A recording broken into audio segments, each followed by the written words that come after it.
Hello बच्चों, कैसे हो? उम्मीद है अच्छे होंगे। अभी तक आपने बहुत सारे YouTube चैनल्स पे मैथमेटिक्स पढ़ी होगी। मैंने भी कोशिश की है अपना YouTube चैनल बनाने के लिए, और मेरी ये शुरुआती पहली ही वीडियो है। और इस वीडियो में मैं आपको आपके क्लास 9 से शुरू करा रहा हूँ। क्लास 9 का जो फर्स्ट चैप्टर है आपका कोऑर्डिनेट ज्योमेट्री, उससे हम शुरू कर रहे हैं। ठीक है, पहले ये चैप्टर 10th में हुआ करता था, लेकिन इस साल सीबीएसई ने अपना पैटर्न बदला है और इसको कोऑर्डिनेट ज्योमेट्री को आपके सिलेबस में इंक्लूड कर लिया है। ठीक है, ये कंप्लीटली इंक्लूड नहीं हुआ है, कुछ पोर्शन इसका इंक्लूड हुआ है। कुछ छोटी छोटी चीजें जो थी वो इसमें यूज की गई हैं, सीबीएसई ने इसमें इंट्रोड्यूस किया है। बहुत ही आसान चैप्टर है ये, बहुत ही आसान चैप्टर है। लगभग 30 मिनट में आप कंप्लीट कर सकते हैं। इसकी जो फंडामेंटल्स है उसको समझने के लिए आपके पास 30 मिनट ही काफी है। ये भी मैंने बहुत बता दिए, 30 मिनट ही काफी है। और इसकी प्रॉब्लम्स जो है उनको सॉल्व कर सकते हैं आप, वो अलग बात रही कि आप कितनी प्रॉब्लम सॉल्व करते हैं, लेकिन जो इसकी फंडामेंटल्स हैं उसको समझने के लिए जो है सिर्फ 30 मिनट ही काफी है। लेकिन थोड़ी छोटी छोटी बातें हैं जो नए बच्चों के लिए समझना बहुत जरूरी है। तो सबसे पहले किसी भी चीज को जानने के लिए उसके बारे में पता होना चाहिए, वो क्या है, कैसे है, कहां से आई है। तो इसी तरीके से कोऑर्डिनेट ज्योमेट्री के बारे में हम थोड़ा सा इंट्रो ले लेते हैं कि कोऑर्डिनेट ज्योमेट्री जो है वो एक फ्रेंच मैथमेटिशियंस थे, रेने डेस्कार्टेस।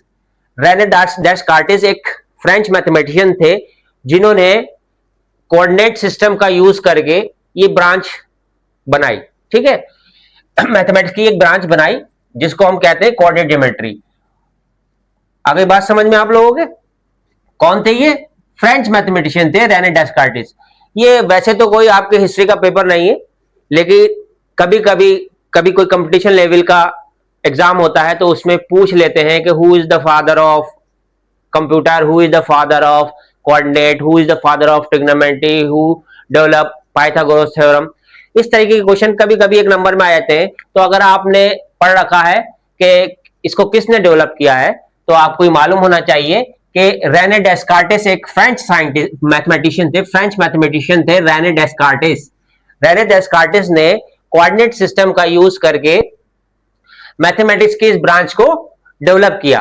ठीक है, अब ये कोऑर्डिनेट ज्योमेट्री होती क्या है? कोऑर्डिनेट ज्योमेट्री जो है वो मेनली जो है हमारी ज्योमेट्रिकल प्रॉब्लम को सॉल्व करती है। हमारी जो ज्योमेट्रिकल प्रॉब्लम्स होती हैं उनको सॉल्व करती है। किसकी हेल्प से? अलजेब्रा की हेल्प से, बाय यूजिंग कोऑर्डिनेट्स। ठीक है, किससे? Coordinates geometry. कोऑर्डिनेट ज्योमेट्री क्या करती है? ज्योमेट्रिक प्रॉब्लम को सॉल्व करती है। किसको सॉल्व करती है? ज्योमेट्रिक प्रॉब्लम को सॉल्व करती है। किसकी हेल्प से करती है? अलजेब्रा की हेल्प से। और किसका इस्तेमाल करती है?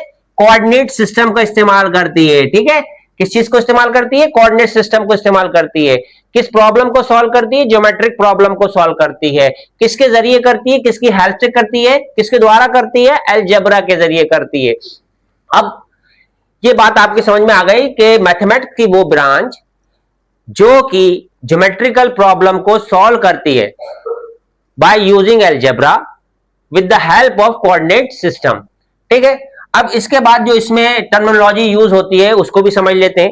सबसे पहले जो आपको समझना है वो है कोऑर्डिनेट एक्सेस। ये कोऑर्डिनेट एक्सेस क्या होते हैं?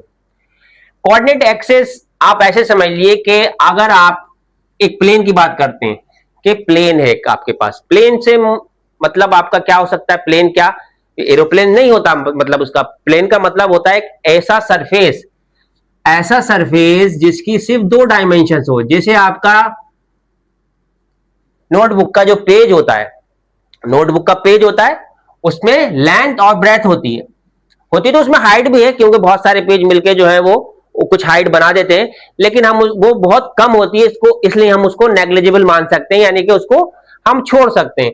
तो हमारा जो नोटबुक का पेपर होता है वो भी एक प्लेन है। ये मेरा व्हाइट बोर्ड है, ये भी एक प्लेन है। अगर मैं इस प्लेन में 2 परपेंडिकुलर लाइंस ड्रॉ कर लूं, इस प्लेन में अगर मैं 2 परपेंडिकुलर लाइंस ड्रॉ कर लूं, तो जो मुझे लाइंस मिलेंगी, ये लाइंस मिली, इनको हम कहते हैं कोऑर्डिनेट एक्सिस। क्या कहते हैं इनको? Coordinate axis. ये जो हॉरिजॉन्टल लाइन है, हॉरिजॉन्टल लाइन, ये हॉरिजॉन्टल लाइन जो है इसको हम बोलते हैं एक्स एक्सिस। क्या बोलते हैं? X axis. और जो ये वर्टिकल लाइन है, इस वर्टिकल लाइन को हम बोलते हैं वाई एक्सिस। ठीक है, अब ये एक्स एक्सिस हो गया, ये वाई एक्सिस हो गया, और ये जिस पॉइंट पर इंटरसेक्ट करती हैं, ये जिस पॉइंट पर इंटरसेक्ट करती हैं वो पॉइंट कहलाता है ओरिजिन। ठीक है, समझ में आ गई बात? अब किसी भी पॉइंट की पोजीशन को हम इन लाइंस के जरिए किस तरीके से डिफाइन करते हैं? How to define a position of a point in a Cartesian plane. और जब प्लेन जो मैंने बताया आपको, इसको कार्टेशियन, इसका जो पर्टिकुलर नाम है वो कार्टेशियन प्लेन होता है। ये हमने जो एक्सेस बनाए हैं एक प्लेन के ऊपर, इसे कहते हैं हम कार्टेशियन प्लेन। ठीक है, तो अगर हमें किसी पॉइंट की पोजीशन को डिफाइन करना है तो हम किस तरीके से करेंगे? तो इसको समझने के लिए आइए देखते हैं कैसे हम किसी पॉइंट की पोजीशन को डिफाइन करते हैं किसी कार्टेशियन प्लेन में।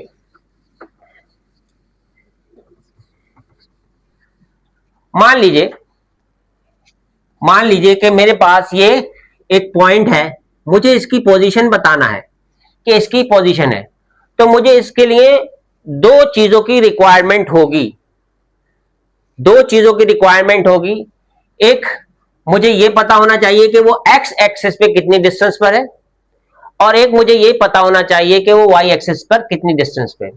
मान लीजिए मेरे पास ये पॉइंट है और ये एक्स एक्सिस पर 1 2 3 4 5 6, ये 5 एक्स एक्सिस पर 5 यूनिट की डिस्टेंस पर है, और वाई एक्सिस पर ये 1 2 3 4 5 6 यूनिट की डिस्टेंस पर है। तो जो इसके कोऑर्डिनेट्स होंगे, कोऑर्डिनेट जो होंगे वो क्या होंगे? 5,6। अब एक बात और ध्यान रखने की है, जब हम ओरिजिन के लेफ्ट हैंड पे होते हैं, जब हम ओरिजिन के लेफ्ट हैंड पर होते हैं, तो जो हमारा एक्स एक्सेस होता है वो निगेटिव कंसीडर किया जाता है, और हमारा जो राइट हैंड पे ऑर्डिनेट्स होते हैं उनको क्या कहते हैं? हम पॉजिटिव कहते हैं। ये सारे पॉजिटिव होंगे। एक्स एक्सिस के राइट हैंड पर, ओरिजिन के राइट हैंड पर पॉजिटिव, और ओरिजिन के लेफ्ट हैंड पर निगेटिव होंगे एक्स के पॉइंट, एक्स एक्सिस के पॉइंट। और अगर हम ओरिजिन से अबव जाते हैं तो हमारे पॉइंट पॉजिटिव होंगे, और अगर हम एक्स एक्सिस ओरिजिन से नीचे जाते हैं तो हमारे पॉइंट निगेटिव होंगे।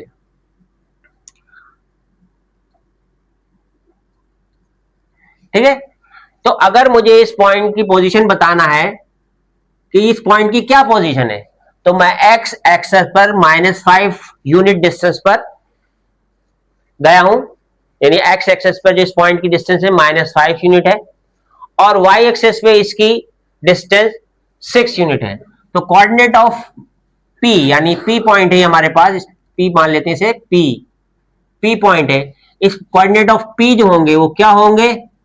-5,6।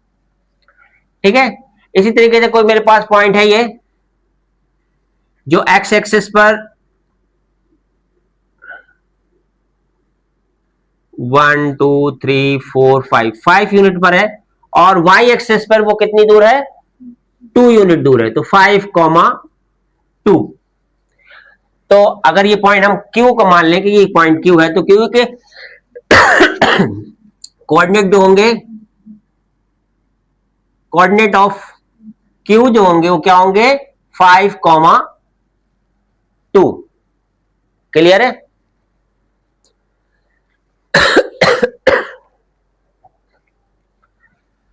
अब आप समझते हैं कि ये क्वाड्रेंट क्या होता है।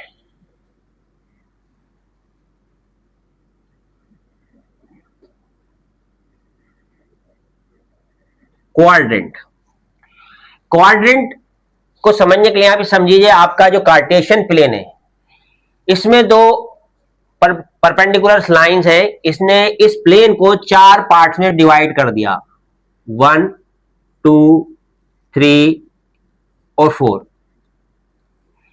तो ये 4 पार्ट जो हैं ये क्वाड्रेंट कहलाते हैं। 4 parts of a plane which is divided by 2 perpendicular lines known as quadrant. ये रीजन जो है आपके सारे क्वाड्रेंट कहलाएंगे। और इनकी नंबरिंग जो की जाती है वो एंटी क्लॉकवाइज डायरेक्शन में की जाती है। एंटी क्लॉक मतलब आपको सुई की चलनी, घंटी की जो सुइयां होती हैं वो कैसे चलती हैं, ऐसे चलती हैं, लेकिन आपको जो नंबरिंग करना है वो कैसे करना है, उल्टी डायरेक्शन में करना है। ठीक है, मूव टू लेफ्ट। तो लेफ्ट में जब मूव करेंगे तो पहला क्वाड्रेंट आपका ये होगा फर्स्ट, और ये सेकंड होगा, ये थर्ड होगा और ये फोर्थ होगा। अब क्वाड्रेंट के बाद स्टॉप करना।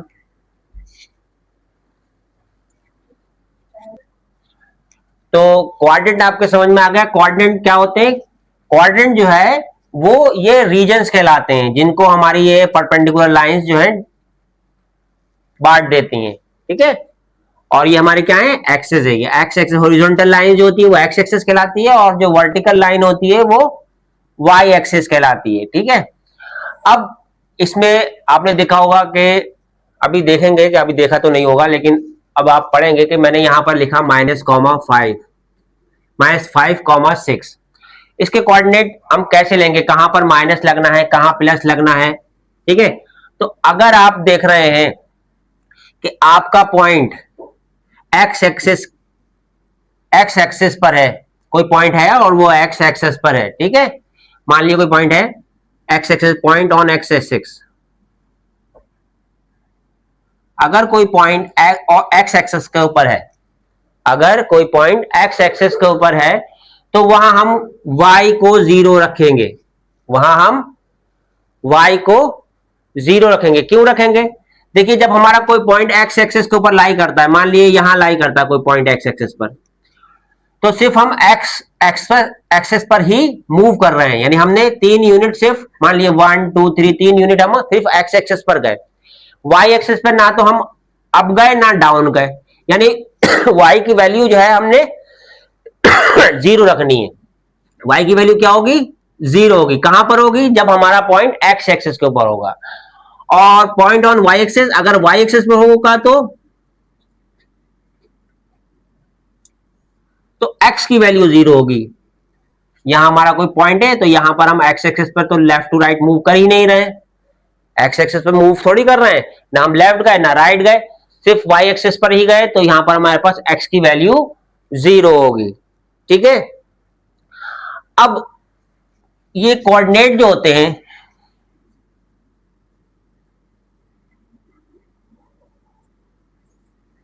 कोऑर्डिनेट जो होते क्या होते हैं, ऑर्डर्ड पेयर होते हैं। ऑर्डर्ड पेयर होते हैं। ऑर्डर्ड पेयर का मतलब होता है कि अगर कोई पॉइंट P है और उसके कोऑर्डिनेट A, B है, अगर उसके कोऑर्डिनेट A, B है, तो इसका मतलब है कि A जो है उसकी डिस्टेंस कहां पर है, distance at x axis. X axis पे उसकी डिस्टेंस कितनी है, ए जो डिफाइन करेगा वो क्या डिफाइन करेगा कि एक्स एक्सेस पे उसकी कितनी डिस्टेंस है, और बी जो है वो डिफाइन करेगा डिस्टेंस एट वाई एक्सेस।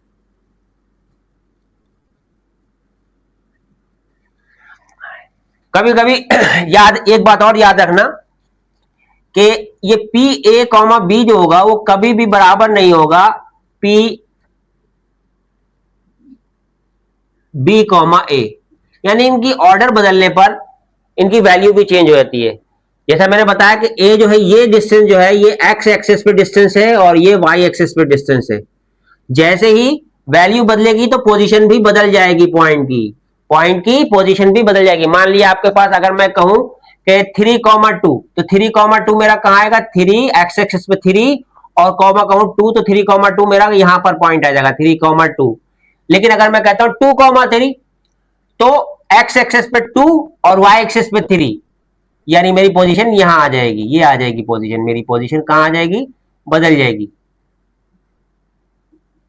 ठीक है, तो ऑर्डर बदलने से पोजीशन भी बदल जाती है। आप ऐसा मत समझना कि अगर कहीं लिखा है 2,3 और 3,2 तो ये एक ही चीज है। ऑर्डर्ड पेयर होते हैं। क्या बताया? Ordered pair. इनका एक ऑर्डर होता है, एक सीक्वेंस होता है। ठीक है, इस सीक्वेंस, जिस सीक्वेंस में आपको दे रखा है उसी सीक्वेंस में आपको पॉइंट्स रखना है। ठीक है, अब ये जो कोऑर्डिनेट होते हैं, ये जो कोऑर्डिनेट होते हैं इनके कुछ पर्टिकुलर नाम भी हैं और वो सवाल भी उससे आते हैं, आपके क्वेश्चंस भी पुटअप किए जाते हैं। आपसे कहा जाएगा कि ए कॉमा बी दे रखा होगा, आपको कोई पॉइंट दे रखा होगा और आपसे कहा जाएगा एफ सीसा की वैल्यू बताइए। एफ सीसा, एफ सीसा क्या है? व्हाट इज एफ सीसा इन दिस पॉइंट? या फिर आपसे पूछा जाएगा what is ordinate in this point. ठीक है, या आपको बहुत सारे कोऑर्डिनेट दे रखे होंगे, 8-10 कोऑर्डिनेट दे रखे होंगे और पूछा जाएगा कि एब्सिसा को डिफाइन करिए इसमें और ऑर्डिनेट को डिफाइन करिए। तो याद रखिए जो ये पहला वाला होता है, यानी एक्स की वैल्यू, किसकी वैल्यू? एक्स की वैल्यू। ये पहला वाला, ये पहला वाला जो है यानी ए, ये एक्स की वैल्यू को डिफाइन करता है और एक्स को ही हम ऑर्डिनेट कहते हैं। क्या वो एफ, माफ कीजिएगा, एब्सिसा कहते हैं।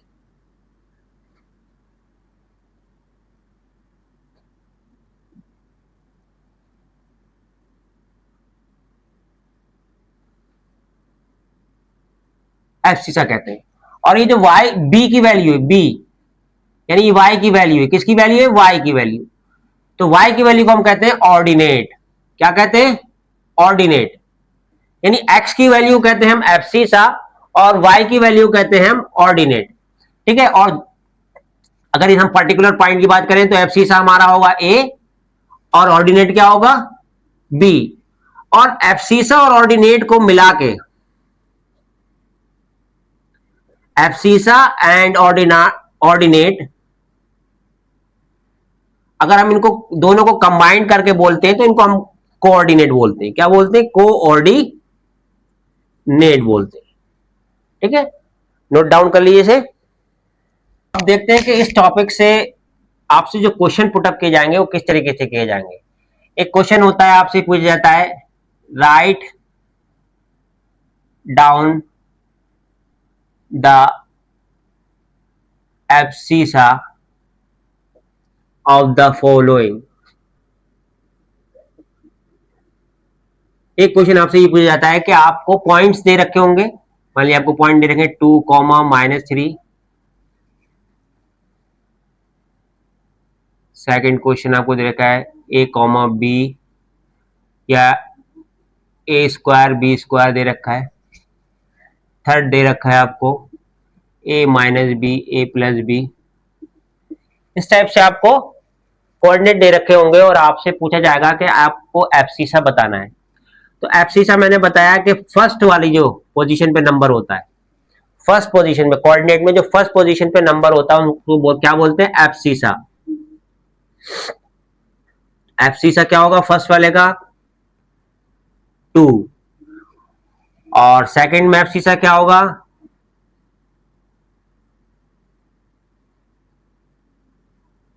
a²। थर्ड में एब्सिसा क्या होगा?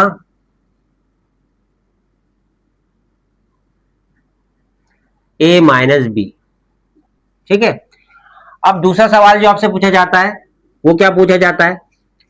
Write down the ordinate of the following. Write down the ordinate of the following. यानी आपको पॉइंट्स दे रखे होंगे और आपसे कहा जाएगा कि इसमें आपको ऑर्डिनेट लिखना है। ठीक है, मान लीजिए आपको दे रखे 5, -7, 3, 4, 7, 9। तो ऑर्डिनेट मैंने बताया आपको, क्या बताया? ऑर्डिनेट जो होता है वो सेकंड पोजीशन वाला नंबर होता है, यानी y की वैल्यू होती है। तो ऑर्डिनेट फर्स्ट में क्या होगा? Ordinate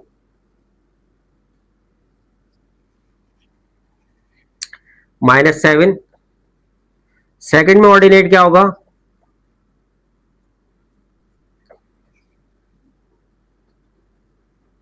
4,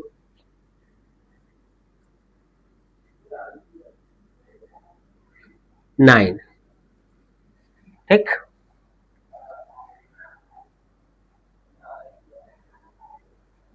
note it down.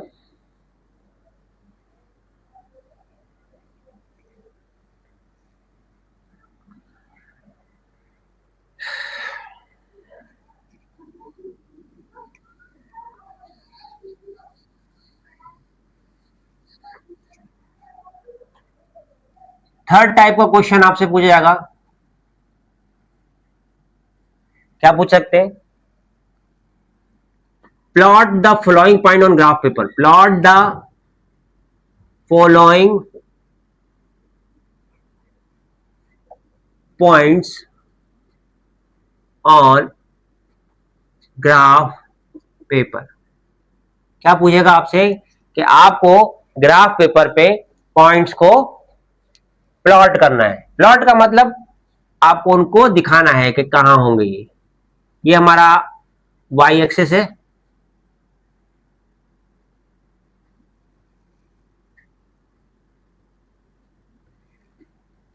ये हमारा एक्स एक्सिस है।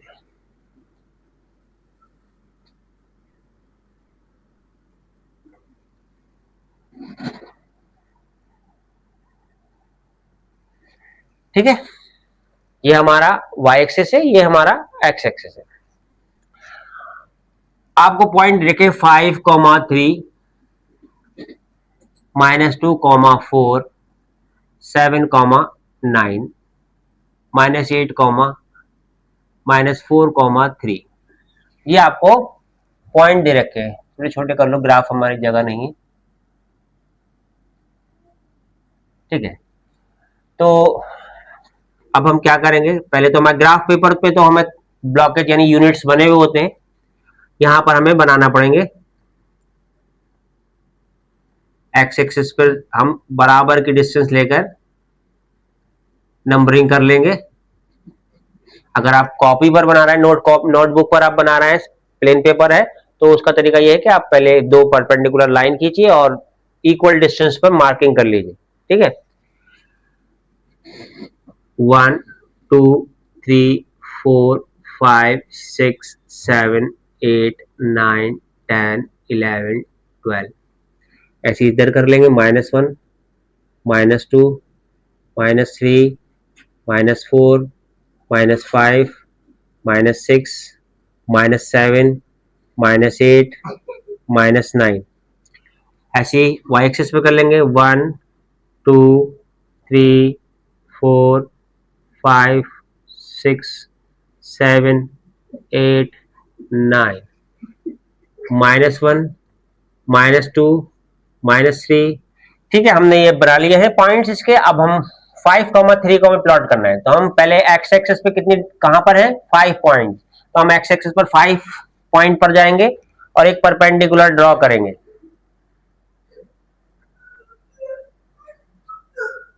ठीक है, और फिर हम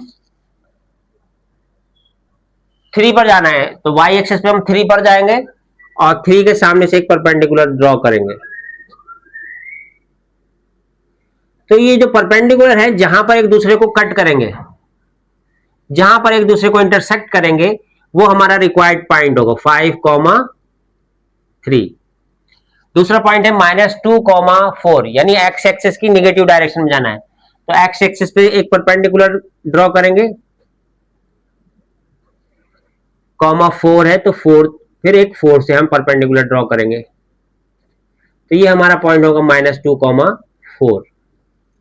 फिर हमारे पास है 3,7, यानी एक्स एक्सिस पे 3 और -7, यानी हमें नीचे ड्रॉ करना है। अगर प्लस का होता है तो ऊपर ड्रॉ करते परपेंडिकुलर, नीचे है माइनस है तो नीचे का ड्रॉ करेंगे।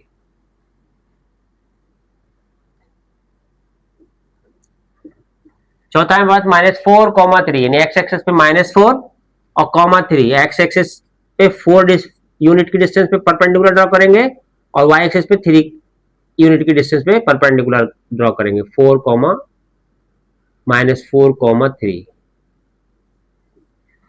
ठीक है, एक और क्वेश्चन आता है, एक और क्वेश्चन आता है, write down the quadrant, write down the quadrant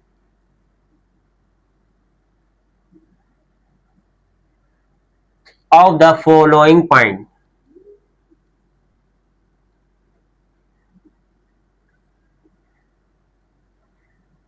write down the quadrant of the following points. ठीक है, आपको क्वाड्रेंट बताना होता है कि कौन से क्वाड्रेंट में आपका पॉइंट लाई कर रहा है।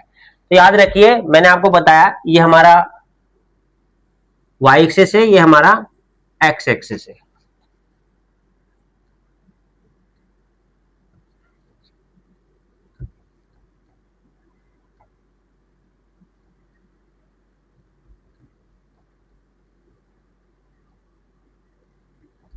ठीक है, तो फर्स्ट क्वाड्रेंट में अगर अगर हमारा कोई पॉइंट फर्स्ट क्वाड्रेंट में है तो यहां पर जितनी भी x की डिस्टेंस होगी सारी पॉजिटिव होंगी, और y की जितनी भी डिस्टेंस होंगी, क्योंकि ये ओरिजिन से ऊपर है, अबव द ओरिजिन है, तो यहाँ y की सारी डिस्टेंस भी पॉजिटिव होंगी। यानी जहां पर दोनों पॉजिटिव वैल्यू हो, जहां पर दोनों ही वैल्यूज पॉजिटिव हो, यानी x की वैल्यू भी पॉजिटिव हो और y की वैल्यू भी पॉजिटिव हो, तो हमारा जो क्वाड्रेंट होगा वो फर्स्ट क्वाड्रेंट होगा। अब अगर कोई पॉइंट सेकंड क्वाड्रेंट में लाई करता है तो x की वैल्यू तो निगेटिव होगी और y की वैल्यू पॉजिटिव होगी। अगर कोई पॉइंट सेकंड क्वाड्रेंट में लाई करता है तो वहां पर x की वैल्यू निगेटिव होगी और y की वैल्यू पॉजिटिव होगी। अगर कोई पॉइंट थर्ड क्वाड्रेंट में लाई करता है तो वहां x की वैल्यू भी निगेटिव होगी और y की वैल्यू भी निगेटिव होगी। और अगर कोई पॉइंट फोर्थ क्वाड्रेंट में लाई करता है तो x की वैल्यू तो पॉजिटिव होगी लेकिन y की वैल्यू निगेटिव होगी। अब अगर आपको ये मेमोराइज हो जाए, कुछ ज्यादा मुश्किल नहीं है, मेमोराइज कर सकते हैं, तो आप पॉइंट देखकर ये बता सकते हैं कि किस क्वाड्रेंट में वो पॉइंट लाई करेगा। मान लिए 2,3 है, आपको अगर मेमोराइज है कि दोनों पॉजिटिव अगर पॉइंट हैं, अगर दोनों पॉइंट पॉजिटिव हैं तो ये फर्स्ट क्वाड्रेंट में लाई करेगा।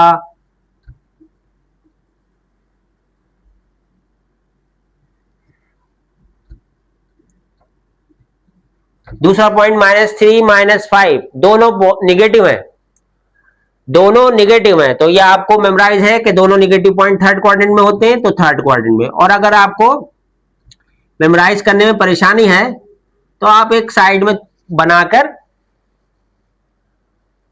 रख सकते हैं और उसके बाद आप क्वाड्रेंट बना लिख सकते हैं किस क्वाड्रेंट में कौन सा पॉइंट लाई करेगा। अगर आपके पास -3 4 है, पहला निगेटिव दूसरा पॉजिटिव, सेकंड क्वाड्रेंट,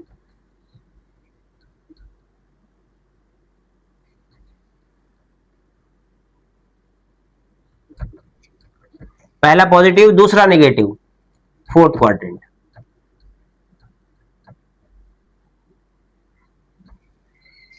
ठीक,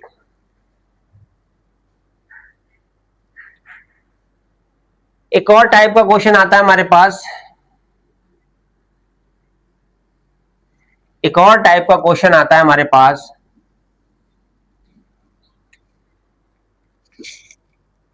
एक हमारे पास क्वेश्चन इस तरीके का भी आता है,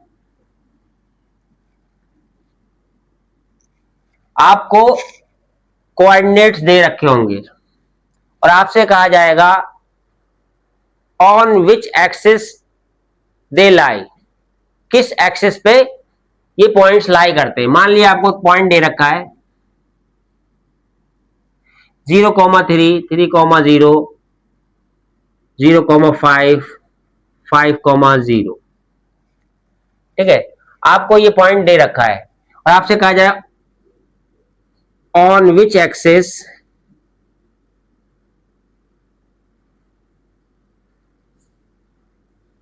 above point lies।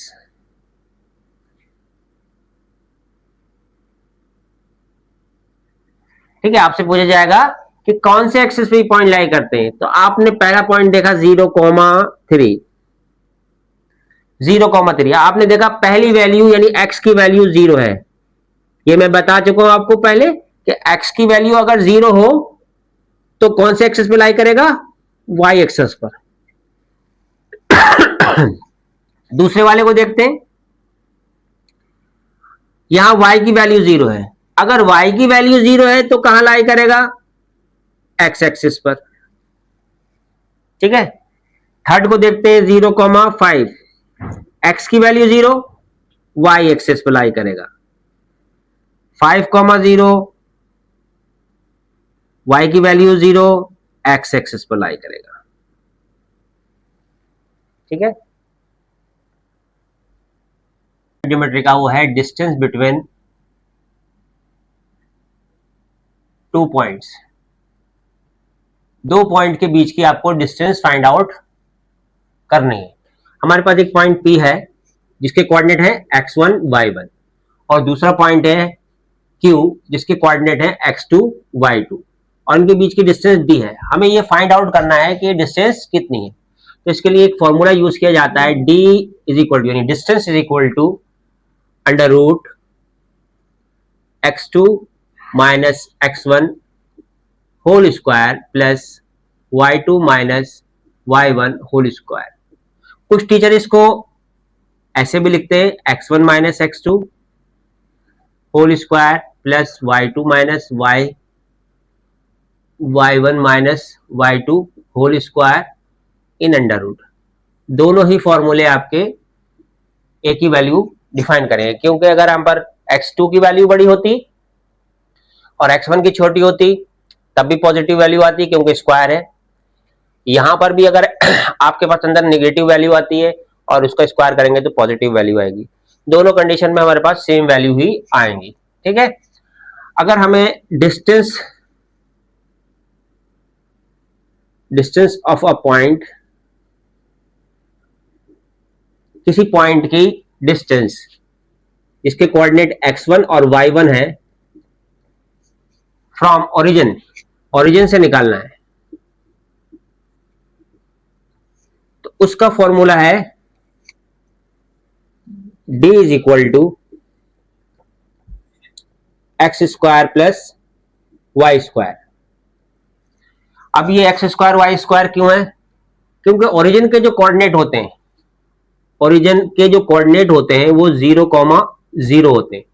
अगर हम इस फॉर्मूले में x2 की जगह या x1 की जगह 0 लगाते हैं तो हमारे पास जो वैल्यू आएगी वो X square plus Y square ही आएगी। अब इसका डिस्टेंस फॉर्मूले का जो यूज होता है वो सिर्फ डिस्टेंस निकालने के लिए नहीं होता, और बहुत सारे चीजों में भी इस्तेमाल होता है। जैसे अगर हम एप्लीकेशंस ऑफ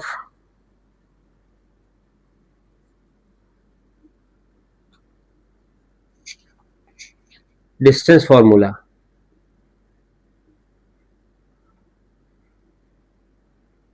अगर हमें ये प्रूव करना हो कि हमारे पास 3 पॉइंट दे रखे हैं, एक पॉइंट हमारे पास ए है, बी है और एक पॉइंट हमारे पास सी है, ये 3 पॉइंट हमें दे रखे हैं और हमें ये प्रूव करना हो कि ये तीनों पॉइंट एक ही लाइन में है, यानी कोलिनियर है। अगर ये तीनों पॉइंट हमें ये प्रूव करना हो कि ये तीनों पॉइंट कोलिनियर है तो हम कैसे प्रूव करेंगे?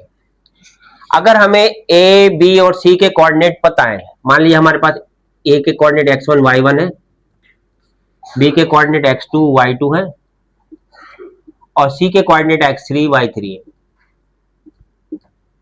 ठीक है, तो हमें सिर्फ क्या करना है, ए बी को फाइंड आउट करना है यूजिंग डिस्टेंस फॉर्मूला, फिर बी सी को फाइंड आउट करना है यूजिंग डिस्टेंस फॉर्मूला, और वो ए सी के बराबर होना चाहिए, और इन तीनों की वैल्यू हम डिस्टेंस फॉर्मूले से निकाल सकते हैं। ए बी की वैल्यू फाइंड आउट करेंगे x1 y1 x2 y2 को लेकर, फिर बी सी की वैल्यू फाइंड आउट करेंगे x2 y2 x3 y3 को लेकर, और फिर ए सी की वैल्यू फाइंड आउट करेंगे x1 y1 and x3 y3 को लेकर।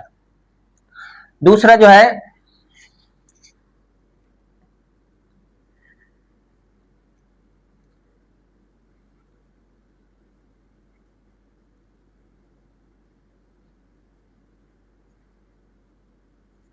अगर हमें कोई ट्राइंगल दे रखा है, जिसके कोऑर्डिनेट हमको पता है, ये कोऑर्डिनेट है हमारे पास ए बी सी। ए के कोऑर्डिनेट है x1 y1, बी के कोऑर्डिनेट है x2 y2 सी के कोऑर्डिनेट है x3 y3, और हमें प्रूव करना है कि ABC is the equilateral triangle. For proving ABC is an equilateral triangle, we have to prove that। हमें क्या प्रूव करना पड़ेगा? इक्विलेटरल ट्राइंगल की खासियत क्या होती है? इक्विलेटरल ट्राइंगल की खासियत ये होती है, उसकी क्वालिटी होती है कि उसकी तीनों साइड्स बराबर होती हैं। अगर हम ये प्रूव कर दें कि उसकी तीनों साइड बराबर है, तो हम ये प्रूव कर देंगे कि ABC जो है वो इक्विलेटरल ट्राइंगल है। यानी हमें क्या प्रूव करना पड़ेगा? AB is equal to BC is equal to CA और AC। ठीक है, इसको एग्जाम्पल के जरिए समझते हैं। एग्जाम्पल आपको दे रखा है, आपको डिस्टेंस फाइंड आउट करना है ए बी के बीच में। ए के कोऑर्डिनेट आपको मालूम है और बी के कोऑर्डिनेट भी मालूम है। अब हम पहला क्वेश्चन समझते हैं। डी इज इक्वल टू हमारे पास होता है x2 minus x1 whole square plus y2 minus y1 whole square. अब हमारे पास वैल्यूज जो है क्या है? x1 की वैल्यू कितनी है? 9। y1 की वैल्यू कितनी है हमारे पास? 3। x2 की वैल्यू कितनी है हमारे पास? 15। y2 की वैल्यू कितनी है हमारे पास? 11। अब ये वैल्यूज हम इस डिस्टेंस फॉर्मूले में रखते हैं। ठीक है, d is equal to x2 minus x1 in 15 minus 9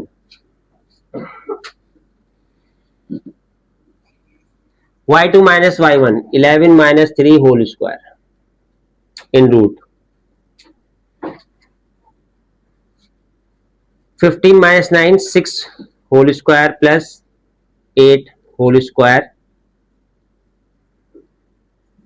6 का स्क्वायर कितना हुआ? 36। 8 का square 64। Now adding root 100। Value of root 100 कितनी हुई? Plus minus 10। डिस्टेंस होगी यूनिट। अब क्योंकि डिस्टेंस जो है हमारी पॉजिटिव ही कंसीडर की जाती है, इसलिए हम इसे प्लस 10 ही कंसीडर करेंगे। ठीक है, दूसरा क्वेश्चन देखते हैं।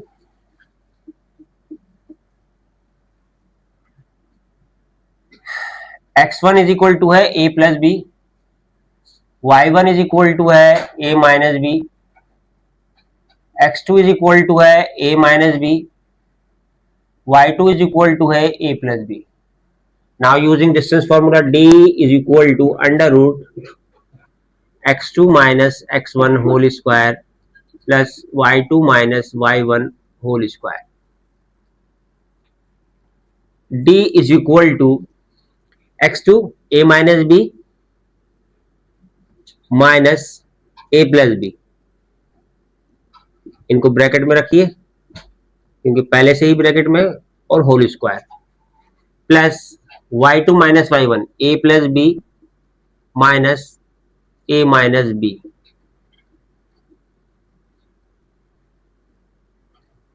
इन रूट। ठीक, d is equal to, open करिए इसे, ओ A minus B minus A minus plus minus B plus A plus B minus A minus minus plus B in root A cancel out हो जाएंगे, minus B minus 2b whole square plus A से cancel होगी b and b 2b whole square 4b square plus 4b square. Now it becomes 8b square. Value of b square is b and root 8. 8 root can be written as 2 root 2b unit. Now take another example. Find the distance of the following points from origin. We know that distance from origin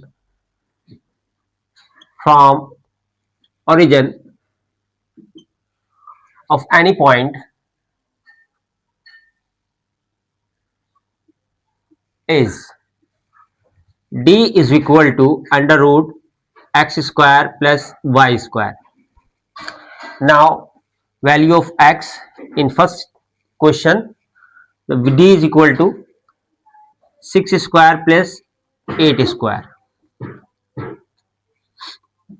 This is 36 and this is 64. Clear है? d is equal to root 100 and which is equal to plus minus 10 unit. Neglecting negative sign, हम negative sign को neglect कर देंगे क्योंकि यहाँ distance को हम major कर रहे हैं. तो d इज इक्वल टू जो आया हमारा कितना आया 10 यूनिट आया. Now example second, d is equal to under root x square plus Y square. d is equal to 5 square plus minus 12 square. 5 square is equal to 25 and 12 square is equal to 144. d is equal to 169 और 169 का जो square root होता है वो कितना होता है 13 होता है, 13 units. Third example, d is equal to under root x square plus Y square and d is equal to 15 square plus 8 square, that is d is equal to 225 plus 64 which is equal to 289. 289 किसका root होता है 289 होता है 17 का root. ठीक है, clear है. अगर हमें ओरिजिन से किसी पॉइंट की डिस्टेंस निकालना है तो हम इस तरीके से निकाल सकते हैं. अगर कुछ बच्चों के इस फॉर्मूले से समझ में नहीं आ रहा है तो वो डायरेक्ट डिस्टेंस फॉर्मूले का भी इस्तेमाल कर सकते हैं. मैं एक क्वेश्चन करके बता देता हूं, एग्जांपल देके बता देता हूं कि वो किस तरीके से होगा. मान लीजिए हमें 6 8 की डिस्टेंस ओरिजिन से निकालना है, ओरिजिन 0,0 से निकालना है. ठीक है, तब d जो होगी वो क्या होगा, हमारे पास फॉर्मूला होता है x2 minus x1 whole square plus y2 minus y1 whole square. Clear? Now x2 0 minus 6 whole square plus 0 minus 8 whole square which is equal to minus 6 square plus minus 8 whole square in root, that is 36 plus 64 in root which is equal to 100 in root, that is equal to 10 unit. आप इस तरीके से भी कर सकते हैं. अगर आपको इस फॉर्मूले से परेशानी होती है तो आप इस तरीके से भी कर सकते हैं, लेकिन ये इजी है तो कोशिश करिएगा कि इसी से फॉर्मूले से हम कर दें. अब हम एक नए तरीके का सवाल लेके आते हैं और नए एग्जाम्पल्स के जरिए से उसको समझते हैं. Now take another example. Find all possible value of x for which the distance between a and b is 5 unit. यहां पर आपको डिस्टेंस दे रखी है, आपको एक वैल्यू निकालना है x की. ठीक है, x की value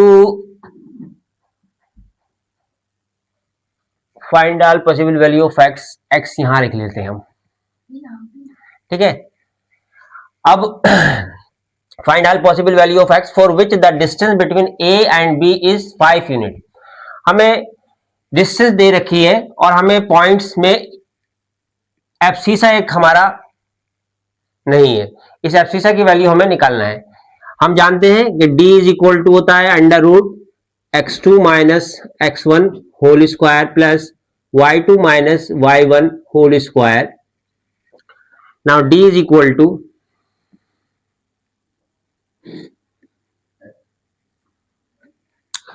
D is equal to x2 x x1 2 whole square plus y2 3 plus 3 whole square under root.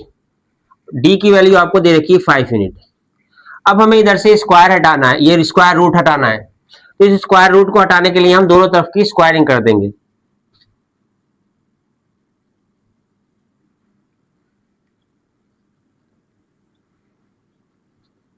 5 square हो जाएगा और यहां स्क्वायर करने से इसका रूट खत्म हो जाएगा।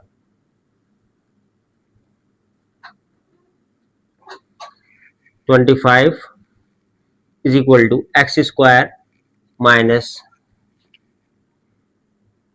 Plus 4 minus 4x plus 36 x square minus 4x plus 40 minus 25 is equal to 0। X square minus 4x plus 15 is equal to 0. This is a quadratic equation. We can solve this equation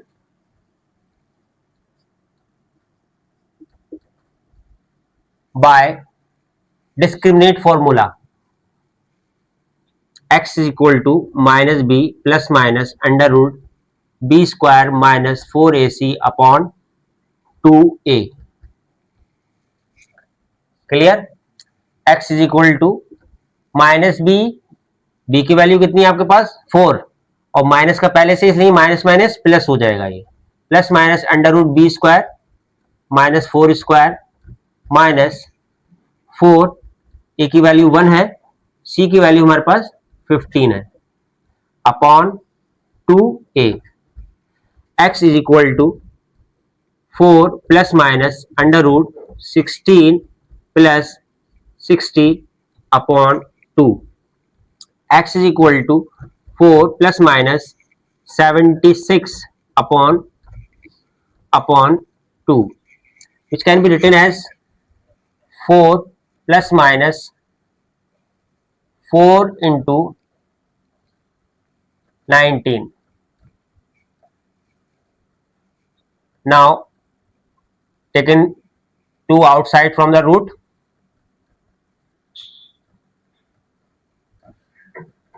now dividing by 2 we get the value 2 plus minus root 19. These are the possible values of x. ये हमारे पास जो values आई हैं x की, ये हमारे पास possible value हैं x की। ये दो वैल्यूज हो सकती हैं 2 plus minus root 19 and 2 plus root 19 और 2 माइनस रूट 19। एग्जाम्पल 4 को कंसीडर करते हैं।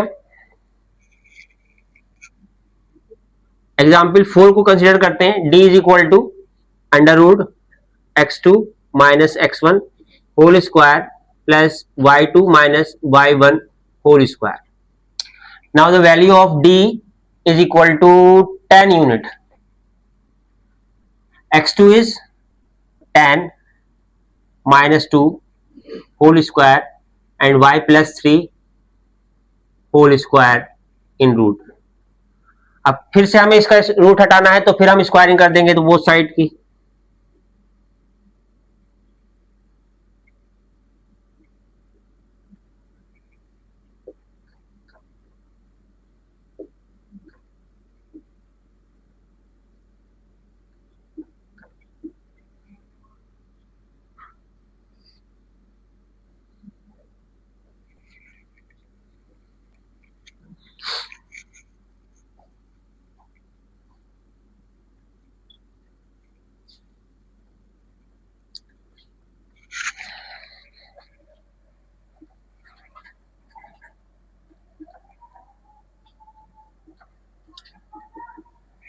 These are required quadratic equation. इसको हम मिड टर्म से भी कर सकते हैं, डिस्क्रिमिनेट से भी कर सकते हैं। यहाँ पर हमारे फैक्टर बन रहे हैं तो मिड टर्म से स्प्लिट कर लेंगे, मिड टर्म स्प्लिटिंग से हम इसको सॉल्व कर लेंगे। 9 माइनस 3 6 होते हैं और 9 3 जा 27।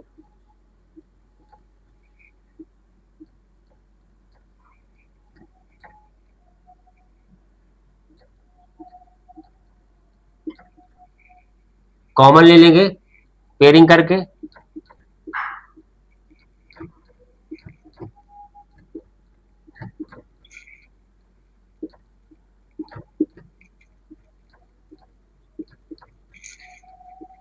y प्लस 9 को 0 रखेंगे तो y की वैल्यू हमारे पास -9 आएगी, और y -3 को हम 0 रखेंगे तो y की वैल्यू हमारे पास 3 आएगी। तो y की हमारे पास दो वैल्यूज आई। Now take another example which belong to another type of problem। हाँ, नेक्स्ट एग्जांपल में हमसे कह रहा है कि if the point a x, 2 is equidistant from point b 8, -2 and c 2, -2, find the value of x। हमसे कह रहे हैं कि एक पॉइंट a है जो पॉइंट b से और c से इक्वी डिस्टेंस पे यानी बराबर के डिस्टेंस पर है। हमें a के कोऑर्डिनेट मालूम है x, 2 है, और b के कोऑर्डिनेट हमें मालूम है 8, -2 है, और c के हमें कोऑर्डिनेट मालूम है 2, -2 है। हमसे कहा गया है कि AB जो है वो AC के बराबर है। अब AB की डिस्टेंस निकालने के लिए भी हम डिस्टेंस फॉर्मूला लगाएंगे, और AC की डिस्टेंस निकालने के लिए भी हमें डिस्टेंस फॉर्मूला लगाना पड़ेगा। Now AB 8 - x whole square plus -2 whole square 2 - x whole square plus -2 whole square. दोनों तरफ स्क्वायर रूट लगा हुआ है, इसलिए स्क्वायरिंग करने पर दोनों का स्क्वायर रूट हट जाएगा। Squaring both side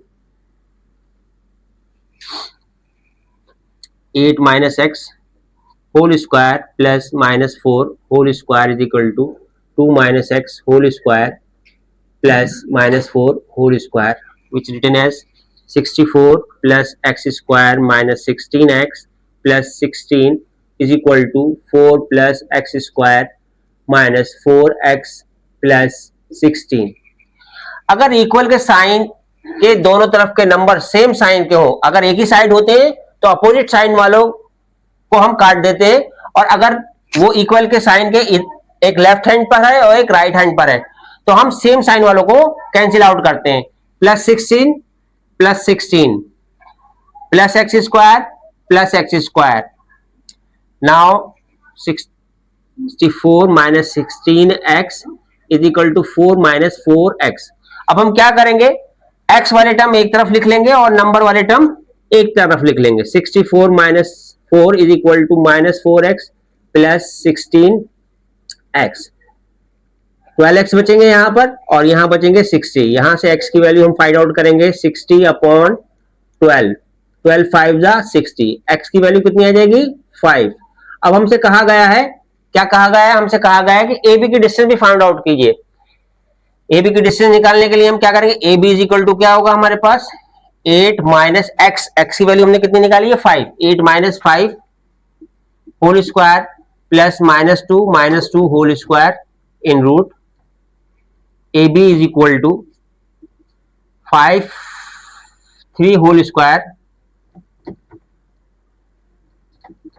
plus -4 whole square. Now 9 + 16 which can written as 25 in root। Value of 25 in root is equal to 5 unit. AB की डिस्टेंस हमारी कितनी होगी 5 यूनिट होगी, और x की वैल्यू हमारे पास कितनी आई 5।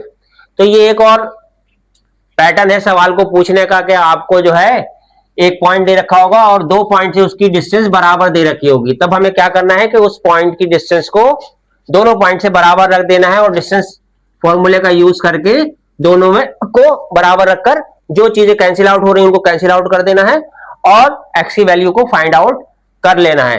ठीक है, now take an another example.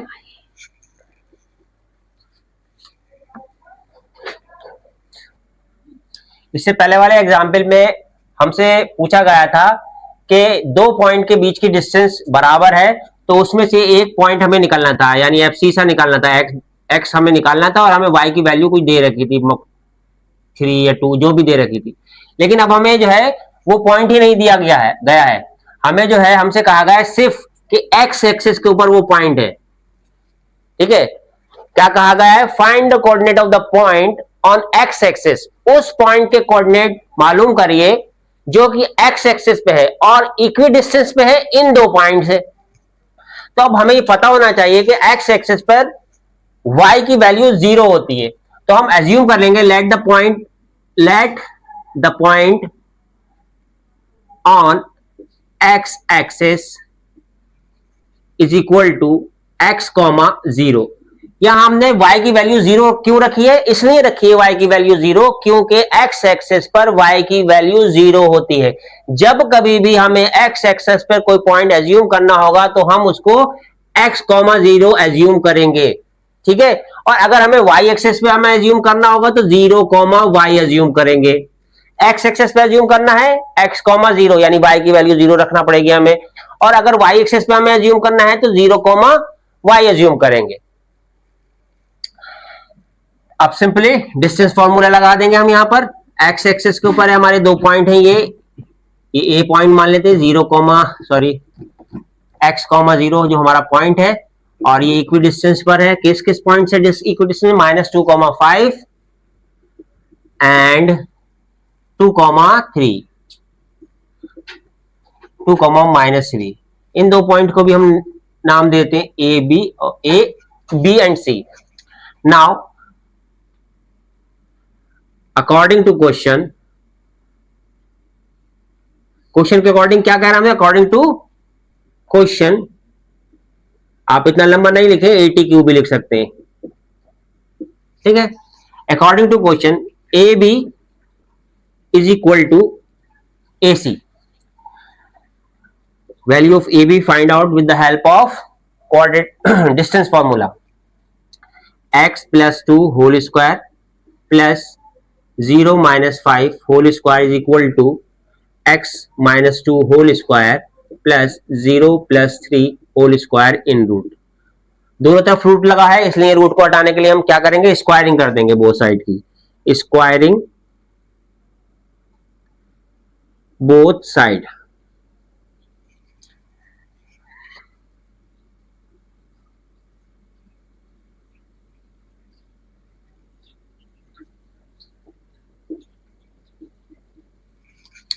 Open कर देंगे इसमें,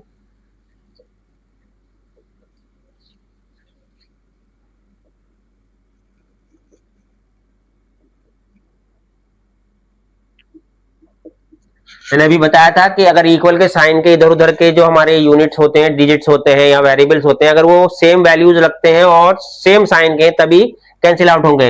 एक्स स्क्वायर प्लस का है और एक्स स्क्वायर माइनस का है, ठीक है। अच्छा 4x माइनस का ये नहीं कटेगा, 4 प्लस का है और ये भी 4 प्लस का है, तो अब हमारे पास क्या बचेगा? 4x plus 25 is equal to minus 4x plus 9। X वाले टर्म एक तरफ रख लेंगे, 4x प्लस 4x, और नंबर यानी कांस्टेंट वाले टर्म जो है वो एक तरफ रख लेंगे। Now 8x is equal to 16 and x is equal to 16 upon 8 that is 2। x की वैल्यू हमारे पास कितनी आ गई? 2 आ गई। पहले वाले सवाल में, फिर समझाता हूं, पहले वाले सवाल में हमें पॉइंट दे रखे थे और हमसे एक वैल्यू पूछी गई थी। एब्सिसा की भी पूछ सकता है और ऑर्डिनेट की भी पूछ सकता है। यहां हमें तीसरा पॉइंट नहीं दिया गया था, लेकिन हमें एक हिंट दे रखा था कि वो पॉइंट जो हमसे पूछे गए हैं वो एक्स एक्सेस पे लाई करते हैं। एक्स एक्सेस पे लाई करने का मतलब है कि हमारे पास y की वैल्यू 0 होगी। अगर यहाँ एक्स एक्सेस की जगह y एक्सेस दे रखा होता तो हम पॉइंट क्या कंसीडर करते? 0, y। अब कुछ और एग्जांपल देखते हैं, इसमें कुछ नई सिचुएशन है, इसको पढ़ते हैं हम। देखिए, if the point P x comma y is equi distance from the point A 5,1 and B -1,5, prove that 3x is equal to 2y। यानी हमें ये पॉइंट दे रखा कि P जो है वो इन दो पॉइंट से इक्वी डिस्टेंस पर है और हमें प्रूव करना है कि 3x is equal to 2y। ये हमारा पॉइंट P है जिसके कोऑर्डिनेट है x, y। ये दो पॉइंट A और B से इक्वी डिस्टेंस पर है, बराबर डिस्टेंस पर है, जिनके कोऑर्डिनेट है 5,1 एंड -1,5। इक्वी डिस्टेंस का मतलब है कि ए बी जो है किसके बराबर है? सॉरी, पी ए जो है वो किसके बराबर है, पी बी के बराबर है। ठीक है, अब पी ए की वैल्यू हम कैसे निकालेंगे, using distance formula. P A की वैल्यू क्या होगी, फॉर्मूला होता है हमारा x2 minus x1 whole square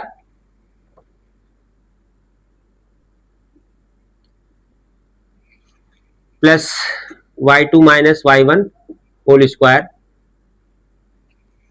D is equal to, अब पी ए क्या होगा हमारे पास, x minus 5 whole square plus y minus 1 whole square in root is equal to x minus minus plus 1 whole square plus y minus 5 whole square in root. अब इसको हम open कर लेंगे, दो तरफ रूट रखा हुआ है इसलिए स्क्वायरिंग पहले करेंगे जिससे इनका रूट खत्म हो जाएगा।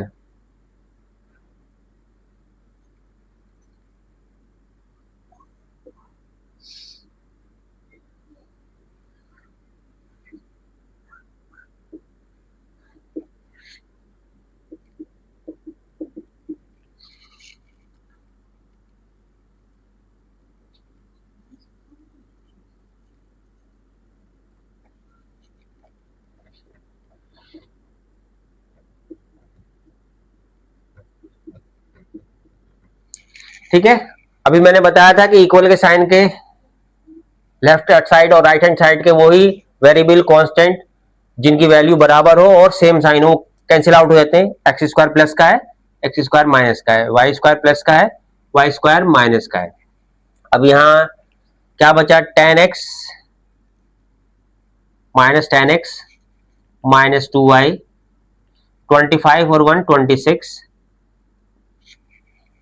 Is equal to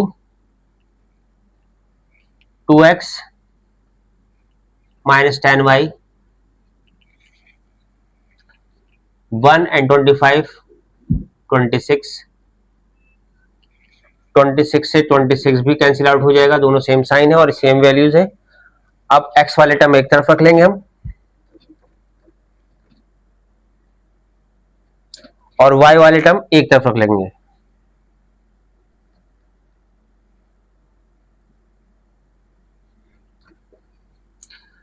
twelve x minus 8y, minus से माइनस कैंसिल आउट हो जाएगा, 4 दोनों तरफ कंप्लीटली डिवाइड कर रहा है, 4 3 जा 12 एंड 4 2 जा 8। ये हमें प्रूव करना था, 3x is equal to 2y। ठीक है,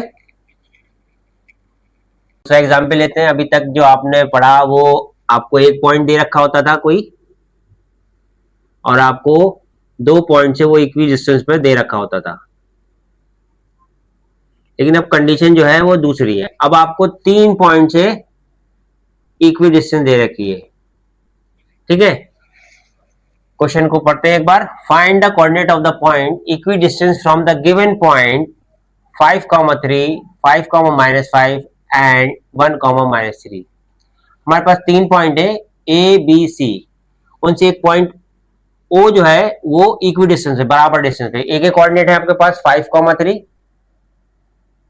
बी के कोऑर्डिनेट है आपके पास 5, -5 और सी के कोऑर्डिनेट है आपके पास 1, -5। अब इसको किस तरीके से सॉल्व करते हैं, आपको दे क्या रखा है, A O is equal to B O is equal to C O. ये 3 आपको कंडीशंस दे रखी हैं। ए ओ जो है वो बी ओ के बराबर है और बी ओ सी ओ के बराबर है, ये तीनों आपस में बराबर है। ठीक है, तो सबसे पहले हम 2 को लेते हैं। ठीक है, A O is equal to B O रखते हैं सबसे पहले और पॉइंट ए के कोऑर्डिनेट को हम x, y मान लेते हैं। लेट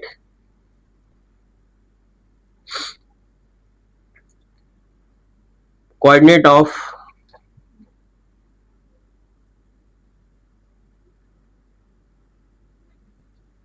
ओ बी x, y। अब x, y की ए से डिस्टेंस निकालते हैं।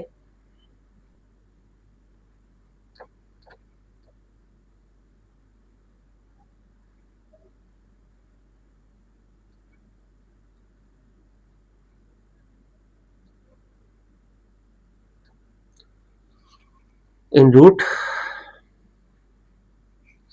और x की b से डिस्टेंस निकालते हैं।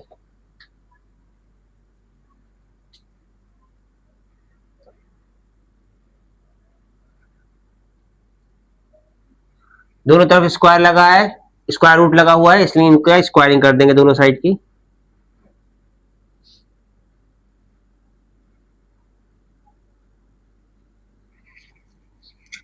स्क्वायरिंग करने पे इनका रूट हट जाएगा।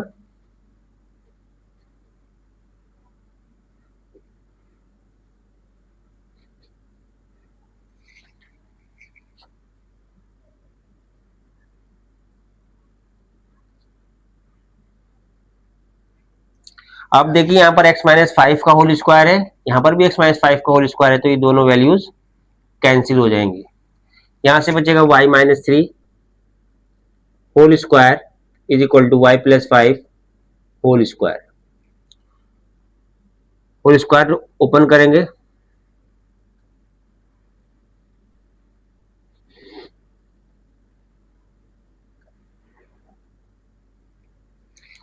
अब दोनों तरफ के जो सेम साइन वाले वैल्यूज हैं उनको कैंसिल आउट करेंगे अगर उनकी वैल्यू बराबर है। फिर कांस्टेंट एक तरफ रख लेंगे और वेरिएबल एक तरफ रख लेंगे।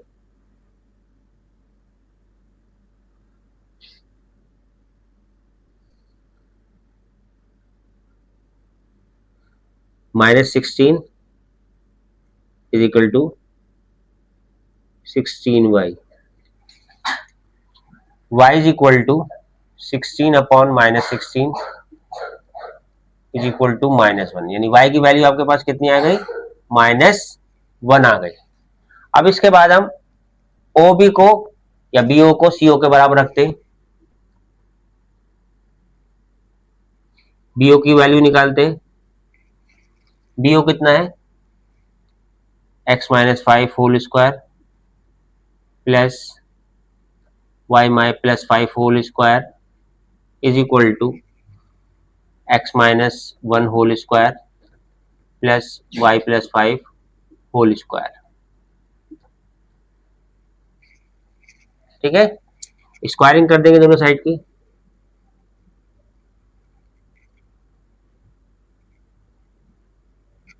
x-5 रूट हट जाएगा इसका,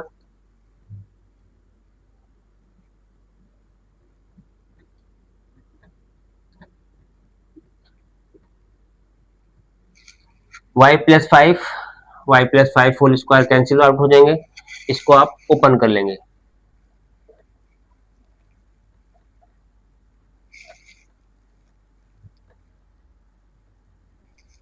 सेम साइन वाली सेम वैल्यूज कट जाएंगी। कांस्टेंट कांस्टेंट एक तरफ, वेरिएबल वेरिएबल एक तरफ।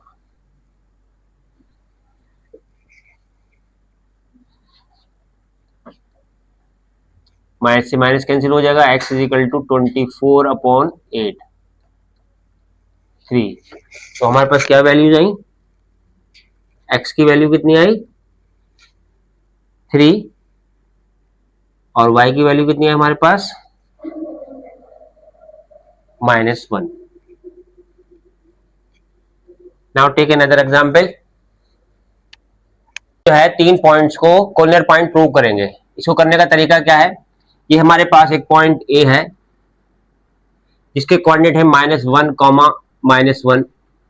एक हमारे पास पॉइंट B है जिसके कोऑर्डिनेट है 2, 3 और एक हमारे पास पॉइंट C है जिसके कोऑर्डिनेट है 8, 11। इन पॉइंट्स को हमें कॉर्नर प्रूव करना है। कॉर्नर का मतलब होता है कि वो एक ही लाइन में लाई करते हैं, एक ही स्ट्रेट लाइन में है। इसके लिए हमें क्या प्रूव करना पड़ेगा, इसके लिए हमें प्रूव करना पड़ेगा AB plus BC is equal to AC। ठीक है, अब AB की वैल्यू हम डिस्टेंस फॉर्मूले से फाइंड आउट कर सकते हैं। AB इज इक्वल टू क्या हो जाएगा, x2 minus x1 whole square plus y2 minus y1 whole square in root AB is equal to 3 whole square plus 4 whole square AB is equal to 9 plus 16 in root AB is equal to 25 in root AB is equal to 5 unit. Now find out the value of BC. अब हम BC की value find out करेंगे. x2 minus x1 plus y2 minus y1 whole square in root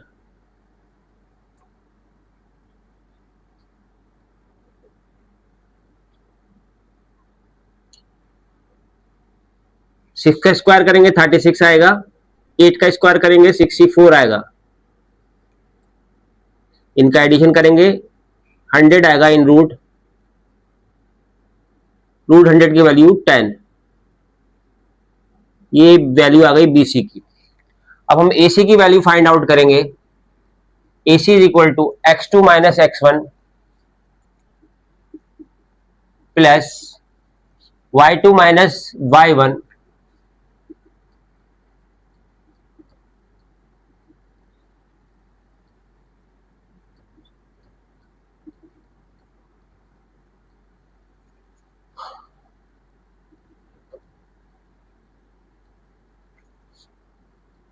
81 plus 144 225 in root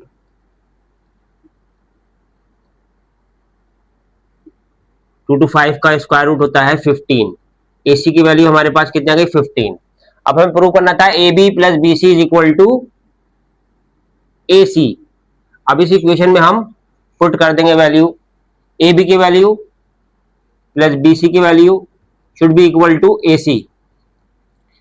AB की value 5 and 10 is equal to 15. 15 is equal to 15. Left hand side is equal to right hand side. That is implies that points are collinear.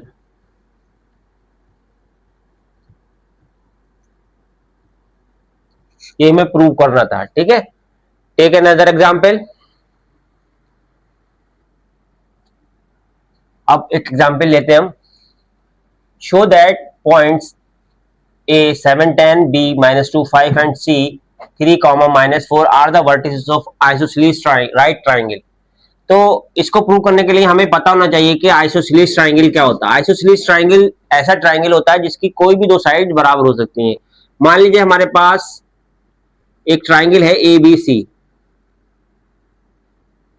ये isosceles तभी होगा अगर AB जो हो वो अगर AC के बराबर हो, या फिर AB BC के बराबर हो, या फिर AC BC के बराबर हो. तो अगर कोई भी दो साइड्स बराबर हैं, कोई भी दो साइड्स बराबर हैं तो ये आइसोसेलेस ट्राइंगल होगा. अब उसके बाद पहले तो ये आइसोसेलेस प्रूव हो जाए और उसके बाद उसने कहा है कि आइसोसेलेस राइट ट्राइंगल. तो first of all we have to prove that triangle ABC is an isosceles triangle. तो आइसोसेलेस ट्राइंगल के लिए जरूरी है कि हमें पता होना चाहिए कि इसकी दो साइड बराबर है. तो अब दो साइड बराबर प्रूव करने के लिए हम डिस्टेंस फॉर्मूले का अप्लाई करेंगे और ये तीनों साइड इसकी निकालेंगे और फिर चेक करेंगे कि इनमें से कौन सी दो साइड बराबर है. उसके बाद हम इस राइट एंगल वाले ट्राइंगल वाले पोर्शन पे आते हैं. पहले हम इसको देखते हैं. तो सबसे पहले हम AB की वैल्यू फाइंड आउट करते हैं. AB is equal to x2 minus x1 whole square plus y2 minus y1 whole square. AB is equal to minus 9 whole square plus minus 5 whole square. AB is equal to 9 9 81 plus 25. Add करेंगे 6 106. AB is equal to 106. Now we find out the value of BC. BC की value कितनी होगी 2 minus 2 whole square plus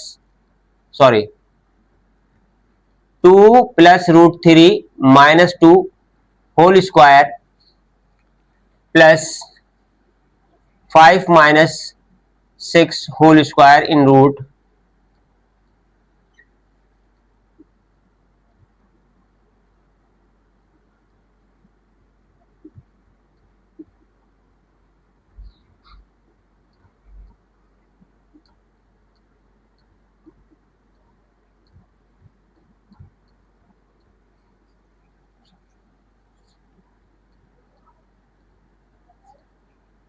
2 unit.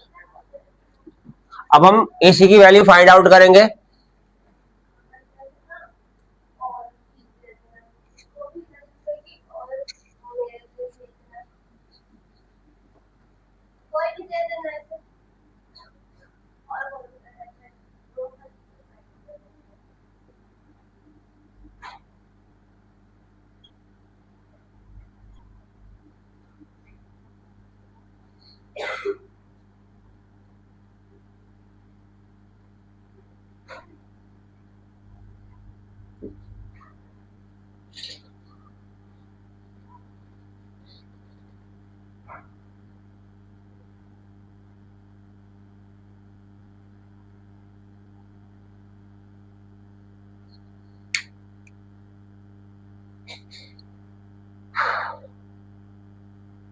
क्या prove करना है कि A B C D are the vertices of square. क्या prove करना है? Show that A B C are the vertices of square.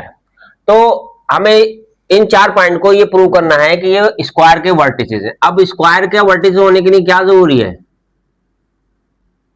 Square का वर्टिसेस होने के लिए जरूरी है कि स्क्वायर की चारों साइड्स बराबर होना चाहिए और उसके डायगोनल भी बराबर होना चाहिए। ए के पॉइंट कितने दे रखे हैं? 3,2। बी के कितने पॉइंट दे रखे हैं? 0,5। सी के कितने पॉइंट दे रखे हैं? -3,2। एंड पॉइंट ऑफ डी है 0,-1। तो हमें स्क्वायर प्रूफ करने के लिए क्या करना पड़ेगा? For proving ABCD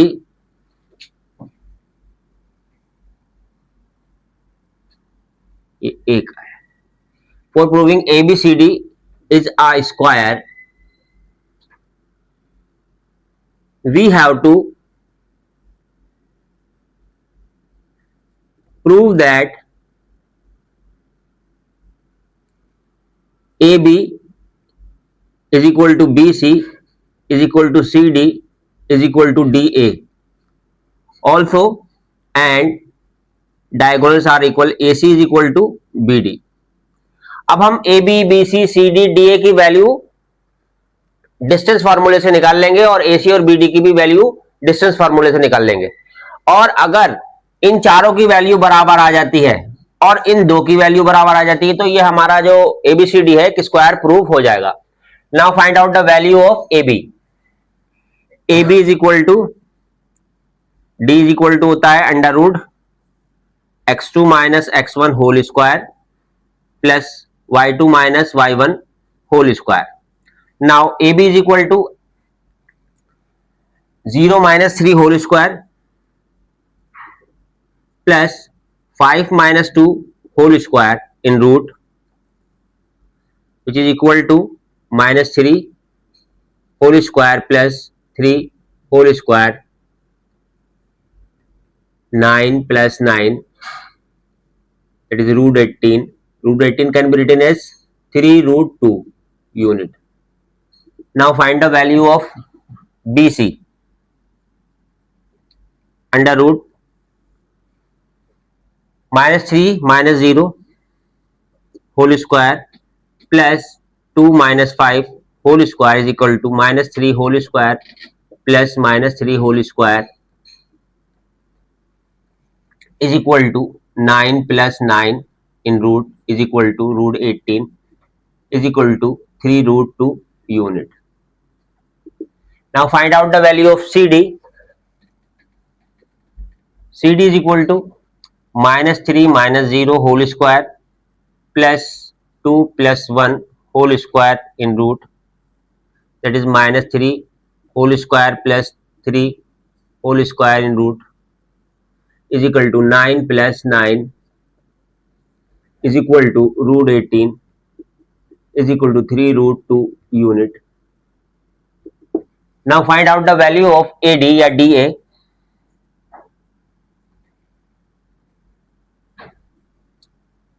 -0 minus 3 whole square plus -1 -2 whole square that is -3 whole square plus -3 whole square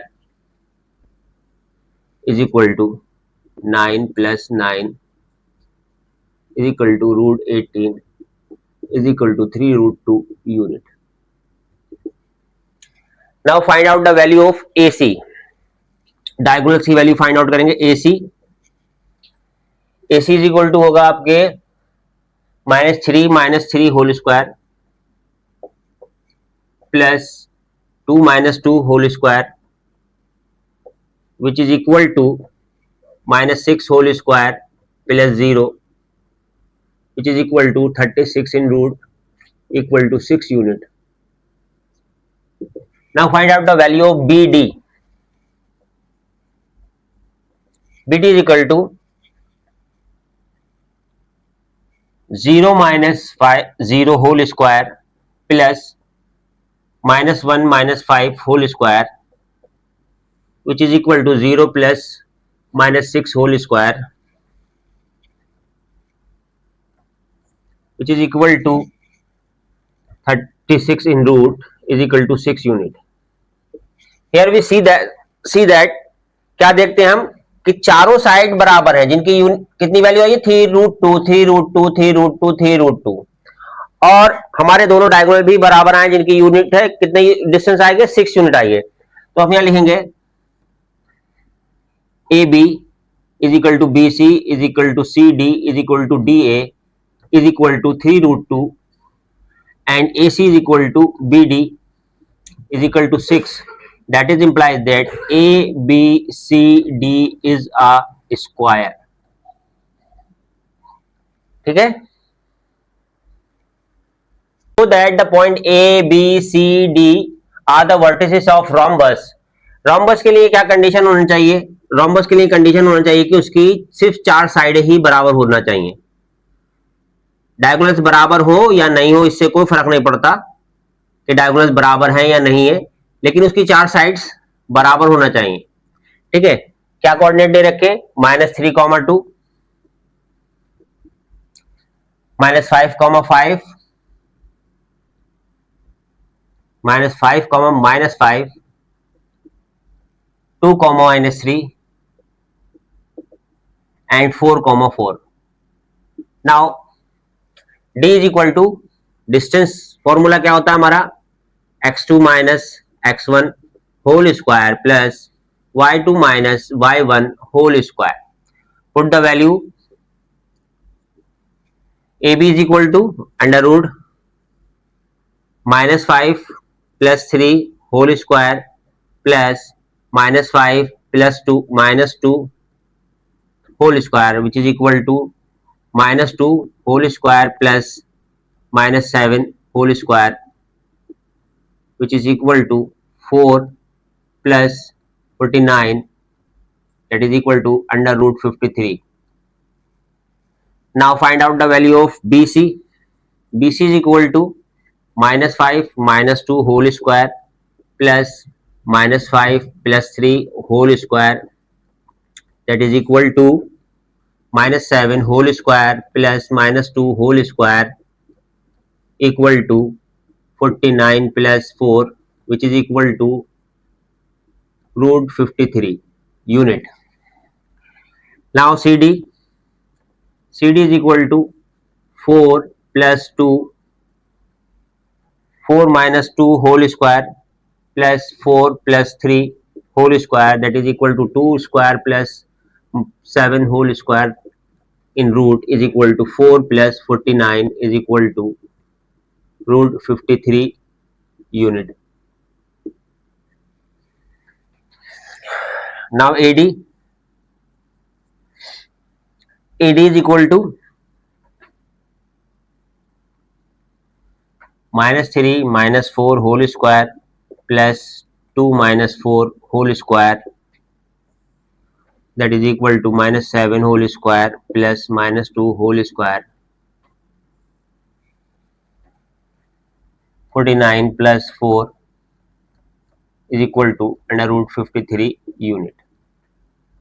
अब यहाँ हम देख रहे हैं कि जो क्वाड्रेटल है हमारा उसकी चारों साइड की वैल्यू √53 यूनिट आई है, इट मीन्स ABCD एक रोम्बस है। AB is equal to BC is equal to CD is equal to DA is equal to √53 unit. That is implies that, क्या इंप्लाइज करता है? ABCD is a rhombus. अब इसी सवाल का अगला पोर्शन है also find the area of the rhombus. अब हमें एरिया ऑफ रोम्बस, अब हम ये जानते हैं कि एरिया ऑफ रोम्बस क्या होता है। एरिया ऑफ रोम्बस होता है 1/2 इंटू डायगोनल फर्स्ट यानी D1 इंटू डायगोनल सेकंड यानी D2। अब डायगोनल फर्स्ट इसका क्या होगा? AC, और डायगोनल सेकंड क्या होगा? BD। तो हमें AC और BD की भी वैल्यू फाइंड आउट करना पड़ेगी। AC और BD की जब वैल्यू हमें फाइंड आउट कर लेंगे तो हम इस फॉर्मूले में वैल्यू रखकर एरिया ऑफ रोम्बस भी निकाल सकते हैं। ठीक है, चलिए निकालते हैं।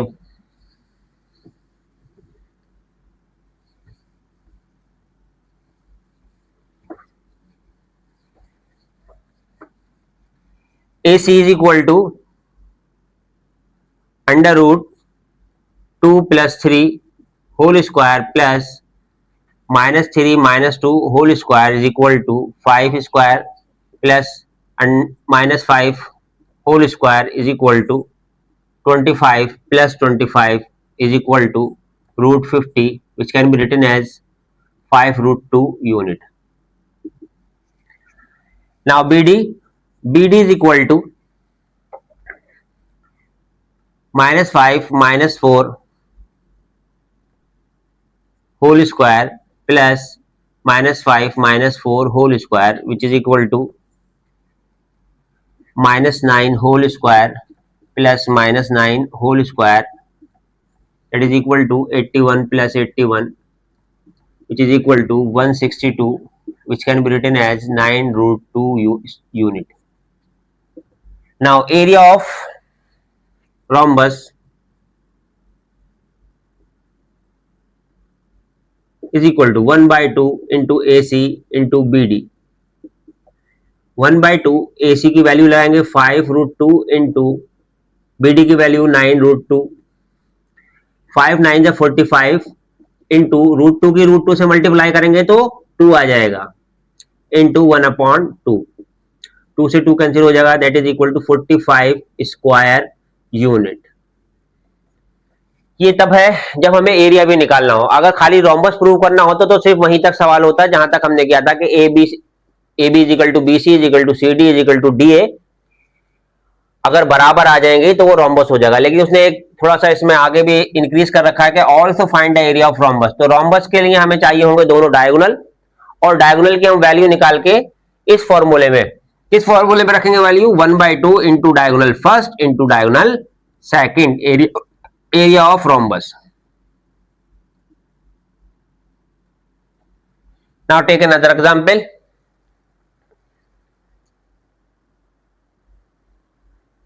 टाइप के मैंने क्वेश्चंस करा दिए हैं। अब एक आपका छोटा सा टॉपिक है, नया टॉपिक है थोड़ा सा, मिड पॉइंट। आपको एक पॉइंट ए दे रखा है जिसके कोऑर्डिनेट x1 y1 है, एक दूसरा पॉइंट दे रखा है बी जिसके कोऑर्डिनेट x2 y2 है, और आपसे कहा जाएगा कि find out the value of mid point of A B. अब मिड पॉइंट इसका मान लीजिए P है, इस P के हमें कोऑर्डिनेट चाहिए। तो अगर हमें दो पॉइंट दे रखे हो, दो पॉइंट्स के कोऑर्डिनेट दे रखे हो और उन पॉइंट को ज्वाइन करने वाली लाइन के मिड पॉइंट चाहिए हो, तो उसके लिए हम फॉर्मूला यूज करते हैं x is equal to x1 plus x2 upon 2। बस जस्ट x की वैल्यू उसको जोड़ के दोनों x की वैल्यू x1 और x2 की वैल्यू जोड़कर 2 से डिवाइड करना है, और y की वैल्यू निकालने के लिए y1 प्लस y2 अपॉन 2। ठीक है, ये हमें वैल्यू निकालना है। अगर इसके अलावा कभी कभी क्या कुछ मैथमेटिशियन या कुछ टीचर जो होते हैं वो इनको एक साथ भी लिख देते हैं, x1 plus x2 upon 2 comma y1 plus y2 upon 2 mid point. मान लीजिए हमारे पास दो पॉइंट है, ए की वैल्यू दे रखी है आपको 2,3 एंड बी की वैल्यू दे रखी है 4,5। आपसे कहा जाए कि मिड पॉइंट निकालिए, ए बी का मिड पॉइंट निकालिए, mid point of A B.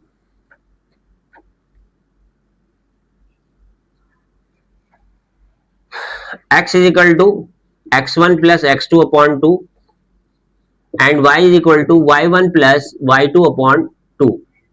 x1 की वैल्यू कितनी है हमारे पास 2 प्लस x2 की वैल्यू कितनी है 4 upon 2 is equal to x is equal to 6 upon 2, 2 3 6, x is equal to 3। Now y is equal to y1 की value कितनी रखी है 3 और y2 की वैल्यू है 5 upon 2 that is 8 upon 2 is equal to 4। y is equal to 4। तो mid point आपके क्या होंगे, mid point of A B क्या होंगे 3,4। अब इन मिड पॉइंट पर भी सीधा सीधा आपसे मिड पॉइंट नहीं पूछता है, कभी कभी थोड़ा घुमाकर भी क्वेश्चन पूछ लेता है। तो देखते हैं किस तरीके से वो क्वेश्चन पुट अप कर सकता है। ठीक है, अब एक क्वेश्चन है हमारे पास, if 2, P is the mid point of the line segment joining the point 6, 5 and B -2, 11 find the value of P। हमें P की वैल्यू निकालना है, मिड पॉइंट है ये। P किस पोजीशन पर है, x की पोजीशन पर है, y की पोजीशन पर, सेकंड नंबर है यानी कि ऑर्डिनेट है, इसका मतलब ये y की वैल्यू है। ये किसकी वैल्यू है, y की वैल्यू है। y इज इक्वल टू क्या होता है हमारे पास y1 plus y is equal to होता है हमारे पास y1 plus y2 upon 2। y की वैल्यू है हमारे पास p is equal to y1 कितना है हमारे पास -5, y2 कितना है हमारे पास 11 upon 2, p is equal to 6 upon 2, 2 3 6, p is equal to 3। Simple था, कुछ इसमें प्रॉब्लम नहीं थी। ये फर्स्ट वाला हो गया। अब सेकंड क्या है, the mid point of the line segment joining the point A and B is this.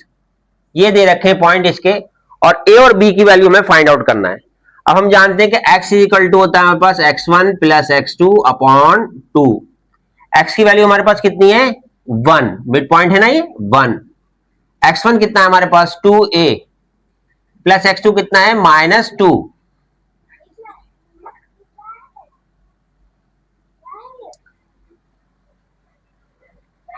Upon 2, 2 1 2 is equal to 2a -2।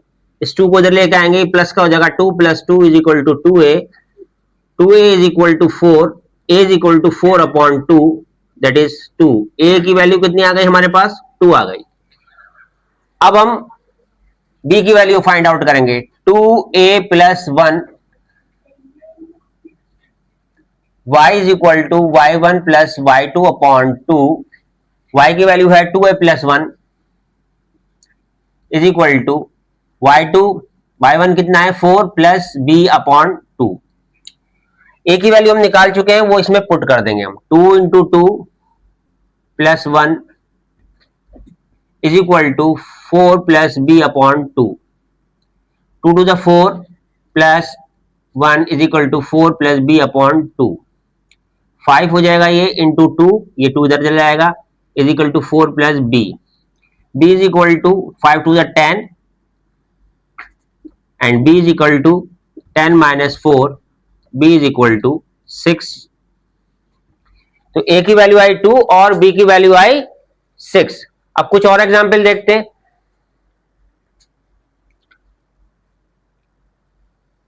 एक एग्जाम्पल है, a -2, 9 and b 6, 3 are the end points of the diameter of the circle, find the centre of the circle. क्या कह रहा है कि a और b जो है वो सर्किल के डायमीटर के एंड पॉइंट है। ये हमारा एक सर्किल है, इसका ये डायमीटर है ए बी। ए और बी के हमें कोऑर्डिनेट दे रखे -2, 9 एंड 6, 3। हमसे इसके सेंटर के कोऑर्डिनेट पूछे, तो सेंटर जो होता है किसी भी सर्किल का, वो डायमीटर को बाइसेक्ट करता है। बाइसेक्ट मींस उसको इक्वली बांट देता है, इक्वली डिस्ट्रीब्यूट कर देता है। इट मींस जो सर्किल का सेंटर होगा वो ए और बी का मिड पॉइंट होगा। तो यहां लिखेंगे हम centre of circle is equal to mid point of A B. अब हम ए बी के मिड पॉइंट निकाल लेंगे। Mid point of A B हम कैसे निकालेंगे? Mid point of A B x1 plus x2 upon 2 plus y1 plus y2 upon 2 which is equal to x1 minus 2 plus 6 upon 2 comma 9 plus 3 upon 2